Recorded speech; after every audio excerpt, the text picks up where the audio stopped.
Parul university के placements का कोई रिप्लेसमेंट नहीं, इसलिए टॉप कंपनीज की फर्स्ट चॉइस। आप तो समझ ही गए होंगे। Join Parul university, Vadodara, Gujarat.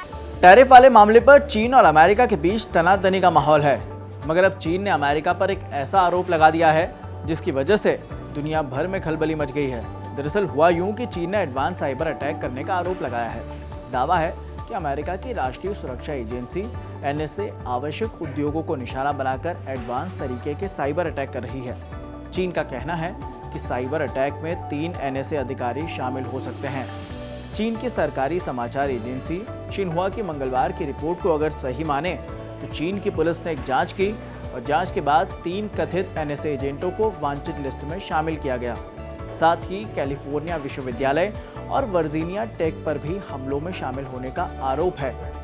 Xinhua ने NSA एजेंटों के बाकायदा नाम भी जारी किए हैं। दावा है कि इस करतूत के पीछे कैथरीन ए विल्सन, रॉबर्ट जे स्नेलिंग और स्टीफन W जॉनसन शामिल हो सकते हैं। तीनों को चीन ने महत्वपूर्ण सूचना तंत्र पर बार बार साइबर हमले करने और हुआवेई और दूसरे उद्योगों पर साइबर हमलों में भाग लेने में दोषी पाया है। हालांकि इसमें साफ नहीं किया गया कि दोनों अमेरिकी विश्वविद्यालय किस तरह से इस हमले में शामिल थे या नहीं भी थे। शिन्हुआ ने हार्बिन शहर के सार्वजनिक सूचना ब्यूरो का हवाला देते हुए कहा कि अमेरिकी NSA ने हेई लोंगजियांग प्रांत में ऊर्जा, परिवहन, जल संचरण, संचार और राष्ट्रीय सुरक्षा अनुसंधान संसाधनों जैसे महत्वपूर्ण उद्योगों के खिलाफ साइबर हमले किए। चीन में अमेरिकी दूतावास ने टिप्पणी के लिए भेजे गए ईमेल अनुरोध का तुरंत जवाब नहीं दिया है। ये आरोप ऐसे समय में सामने आए हैं जब विश्व की 2 सबसे बड़ी अर्थव्यवस्थाएं व्यापार युद्ध में उलझी हुई हैं, जिसके कारण पहले ही अमेरिका जाने वाली चीनी पर्यटकों के लिए एक यात्रा चेतावनी भी जारी हो चुकी है।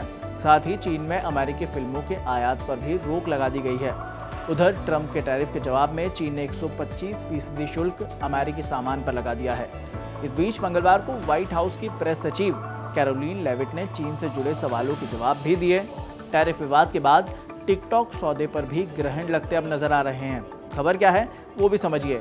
इस बीच ट्रंप प्रशासन ने 19 जून तक टिकटॉक को अमेरिका में कामकाज करने की मंजूरी दी है।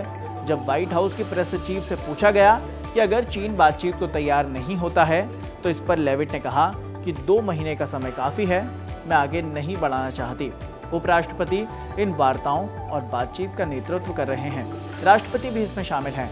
जब उनसे पूछा गया कि क्या ट्रंप टिकटॉक डील करने के लिए चीन पर टैरिफ कम करेंगे तो लेविट ने कहा कि चीन पर राष्ट्रपति की स्थिति बिल्कुल साफ है।